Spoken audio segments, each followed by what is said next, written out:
Bonjour à vous les perles d'éveil, j'espère que vous allez bien. Donc je fais une vidéo suite à la vidéo Trace ta route et stop l'énergie tierce. Donc ça va s'adresser spécialement aux flammes jumelles, mais c'est toujours intéressant pour l'ensemble des personnes qui regardent les vidéos que je propose. C'est-à-dire que, voilà, je pars du principe que si vous avez vu l'énergie tierce, forcément ça vous parle. L'énergie tierce, je vous le rappelle, enfin surtout, moi je le vis vraiment comme ça. L'énergie tierce, c'est vraiment pas une personne. C'est l'énergie qui est mise pour nous mettre à distance de quelque chose. À distance de soi parce qu'on a peur, à distance de l'autre parce qu'on n'est pas encore prêt, peu importe. Après, ça vient se matérialiser sous forme d'une personne ou sous forme de conflit, de blocage, etc., de maladie, peu importe. Mais à la base, l'énergie tierce, c'est bien l'énergie. On est d'accord. Et donc, j'ai revisualisé cette vidéo que j'ai faite où j'étais vraiment pas bien. Je me rends compte que j'étais encore vraiment dans le down. Et j'ai trouvé ça très très intéressant. Je me suis dit, il faut que je revienne un petit peu dessus et que je vous dise quand même que par rapport à cette neuvaine que j'ai faite au Saint-Esprit, effectivement, où on vient travailler sur le cœur, ça m'a apporté un éclairage, donc je suis super contente. Parce que souvent, quand je m'attends à rien, bah, c'est forcément là qu'on lâche prise et qu'on reçoit des messages et qu'on a des informations et des compréhensions. Donc, ce qui a été mon cas. Et bah, c'est chouette parce que ça m'a vraiment permis, d'avoir des synchronicités, des réponses à mes questions, mais également un apaisement au niveau du cœur. Donc, si vous en avez envie, si vous sentez que vous êtes bloqué, je vous invite vraiment à faire une neuvaine. Je vous rappelle que vous pouvez brûler une bougie de neuvaine pendant 9 jours. Donc, on ne l'éteint pas, elle brûle pendant 9 jours et 9 nuits. Et chaque jour, en fait, on vient faire une prière. Ça peut être la prière qui est sur la bougie ou alors des prières que vous trouvez à droite à gauche ou une prière que vous formulez. L'impact qu'il y aura, c'est grâce à la répétition. Donc, moins vous avez de prières, plus c'est ciblé, plus c'est efficace et cohérent. Et plus vous aurez une réponse que vous serez en mesure d'avoir, enfin de choper, de comprendre. Parce que des fois on a des réponses, mais comme on n'est pas très attentif, eh bien ça nous échappe. Bref. Donc là, par rapport à cette relation de flamme jumelle, je vous rappelle, et par rapport à mon ex, par rapport à cette blessure vis-à-vis du cœur, j'ai pu avoir un apaisement dans le sens où c'est vrai qu'à ce moment-là, donc déjà j'étais malade, j'avais tout un tas de choses qui remontaient par rapport à ma relation de flamme et d'ex. Et je me disais, ça y est, je repars dans un espèce de tourment, je ne comprends plus ce que je dois faire, ce que je dois voir, ce que je dois comprendre, ce que je dois sentir, et je me sens mal. Et donc, finalement, ça m'a ouvert les yeux et éclairé sur le fait que non, c'est bon, tout va bien, je ne suis pas dans l'attente d'avoir voilà, un rapprochement avec mon ex. C'est vraiment ce qui m'a fait travailler là par rapport à cette ouverture du cœur. Déjà, j'ai rencontré sa compagne et donc j'étais pas mal du tout. J'ai été vraiment très très à l'aise. Et ça m'a permis déjà de me rassurer sur le fait que je ne partais pas en sucette ni en déprime en le voyant avec sa compagne, alors que moi je suis célibataire et que quelqu'un d'autre prend ma place. Donc personne ne prend la place de personne. Chacun prend sa place. C'est-à-dire que la personne qui est aux côtés de la personne que moi j'ai aimée, déjà ce n'est plus la même personne, la personne que j'ai aimée, elle a changé comme moi, elle a évolué. Mais cette personne-là, quand elle arrive, elle ne s'appelle pas Angélique Martin, elle ne se fait pas appeler Angélique Martin, elle ne se fait pas la mère de mes enfants, non. Elle prend sa place de compagne aux côtés d'un homme qu'elle a choisi et avec qui elle a envie de vivre quelque chose. Donc ça, c'est important de revenir là-dessus, puisque j'entends encore trop souvent des personnes, excusez-moi de dire ça, hein, mais de dire de la merde vis-à-vis d'une personne qu'elles pensent être leur remplaçante. Alors, je suis une femme transposée, si vous êtes un homme, mais pour que ça se rapproche au plus près de votre situation. Mais voilà, c'est vrai que souvent en plus ce sont les femmes qui sont dans cet état d'esprit de rancune, de vengeance, de contrôle. Mais voilà, il n'y a personne qui prend la place de personne. Chacun prend sa propre place. Et même si vous étiez en couple, que cette personne arrive et que du coup, ça force la séparation dans votre couple, il y avait quelque chose qui n'allait plus. Donc, il faut arrêter de se voiler la face de la flamme. Voilà. C'est important, en fait, de pouvoir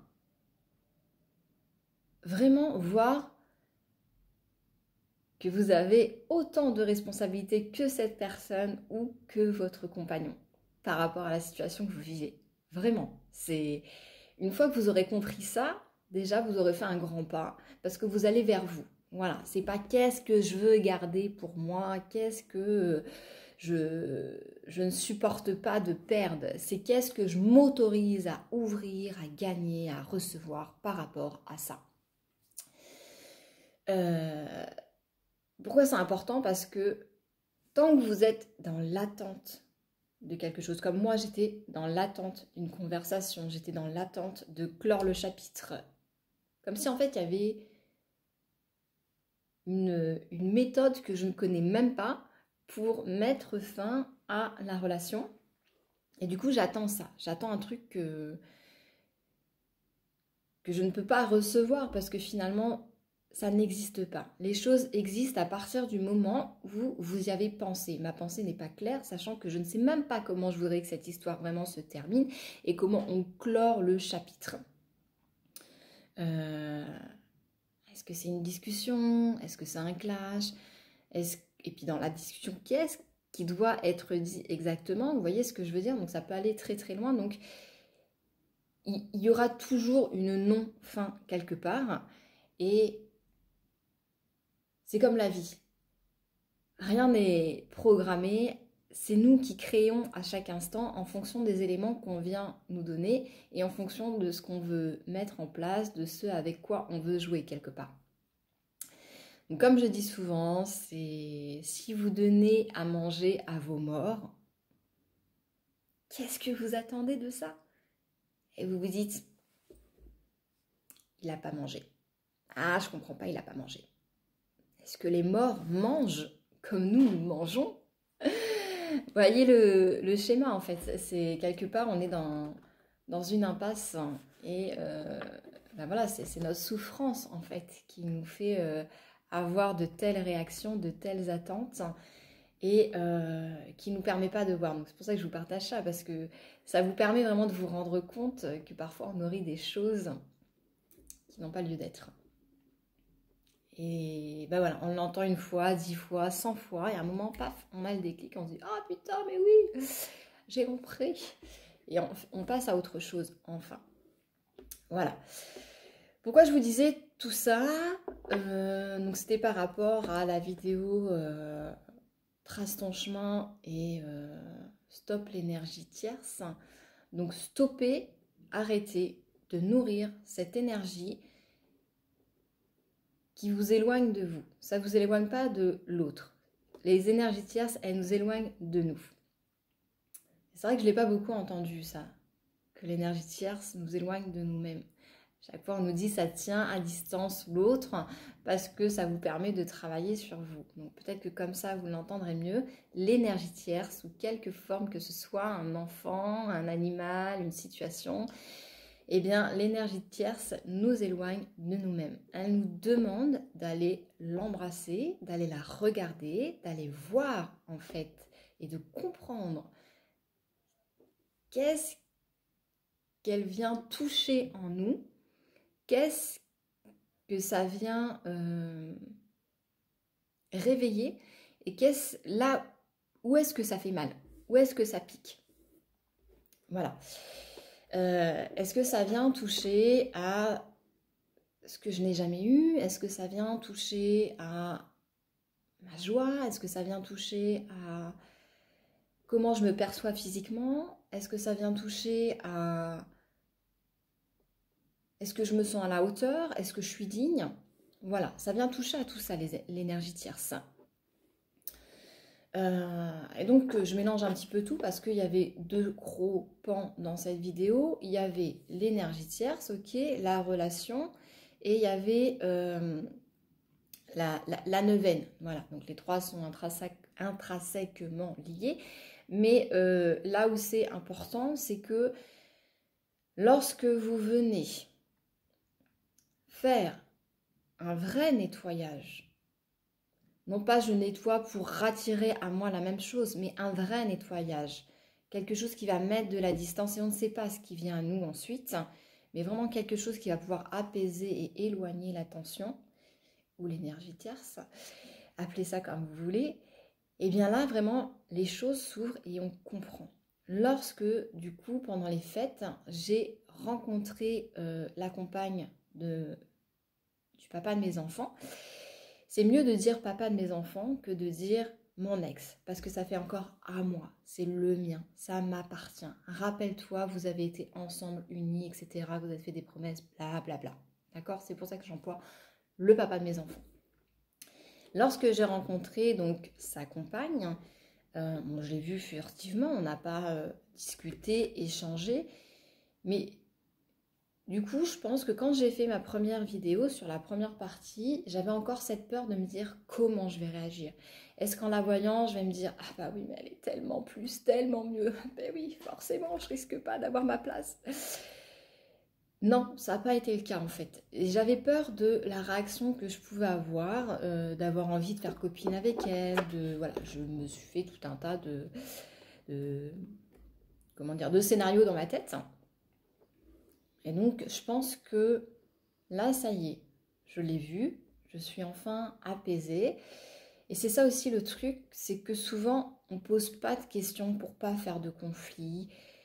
Moi, j'ai été très dans la colère, l'hystérie, la jalousie. Et une fois que j'ai réussi à soigner et apaiser tout ça, avant de me séparer, je me suis dit que j'avais plus envie d'y retourner. Et donc là, c'est la même chose. Je me dis, je préfère tenir à distance la possibilité plutôt que de me confronter à la situation ou à la personne et de me dire, ah ok, non en fait, t'as vraiment changé Angélique, t'es vraiment plus dans ces excès-là, t'arrives à aller te poser des questions. Et même si ça vient te heurter, même si d'un coup je me sens dans un mal-être, eh bien j'arrive à me dire, regarde, qu'est-ce que ça te fait te poser comme question? Est-ce que je me dis, elle a une situation tellement mieux que moi, elle est tellement plus jolie que moi, elle est tellement mieux gaulée que moi, elle a tellement plus de belles choses et tellement moins de mauvaises choses que moi je me possède. Et là je me rends compte que non, je suis plus dans ça en fait, je suis plus dans cette comparaison. Voilà. C'est donc important de pouvoir aller se confronter à ce qui nous dérange le plus. Et lorsque vous vous dites « j'ai envie que cette personne-là revienne dans ma vie », qu'est-ce que vous voulez faire revenir à vous? C'est quoi? C'est l'amour qu'elle vous a porté, c'est le regard qu'elle vous a porté, c'est la joie qu'elle vous a porté. Qu'est-ce que vous attendez du retour de cette personne? Parce que si vous vous êtes séparés, c'est que quelque part, il y avait un truc qui n'allait pas. Et donc vous vous attendez à ce que la personne revienne avec ce truc qui ne va pas? Posez-vous la question. Qu'est-ce que vous voulez voir revenir au travers de cette personne? Je voudrais qu'elle revienne, mais qu'elle ait changé. Et toi, tu as changé? Je vous pose la question. Est-ce que vous avez changé? Oui, merveilleux. Alors si vous avez changé, pourquoi est-ce que vous continuez à vous soumettre à des choses qui vous blessent? Voilà. Donc, dans ma vidéo également, je parlais de ce bouquin. Conversation avec Dieu. Donc, pour les personnes qui commencent à avoir l'habitude, qui qui me connaissent, qui voient un petit peu. J'aime beaucoup ce livre. Pourquoi? Parce que, alors je m'attendais à quelque chose d'exceptionnel, puisqu'on en avait beaucoup parlé, je l'avais beaucoup vu passer. Donc quand je l'ai vu, je me suis dit, ah, je vais avoir une putain de connexion avec Dieu, enfin avec l'univers, avec ce qu'il y a de plus grand, peu importe. Mais voilà, ce n'était pas le cas, mais c'était très rigolo parce qu'en fait, ça m'a fait travailler sur énormément de choses. Je vais refaire une vidéo pour ça parce que je pense que sinon ça va être trop long et trop soporifique pour vous. Voilà, donc pour les personnes qui n'ont pas envie de savoir qu'est-ce que j'ai pensé, qu'est-ce que ça m'a fait travailler et en quoi c'est intéressant, et ben je vous fais de gros bisous à tous. Je vous souhaite une excellente journée ou soirée en fonction du moment auquel vous regardez cette vidéo. Et pour les autres, et ben je vous invite à regarder la vidéo que je vais poster en dessous. Ce sera peut-être voilà, la troisième partie de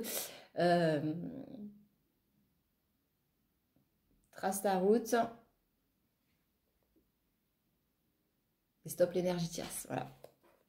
Voilà. Je vous fais de grosses bises et je vous dis à bientôt pour une nouvelle compréhension, pour une nouvelle ouverture, pour voilà, partager encore notre évolution, notre compréhension, notre amour de nous-mêmes et nous féliciter du chemin qu'on parcourt chaque jour, année après année.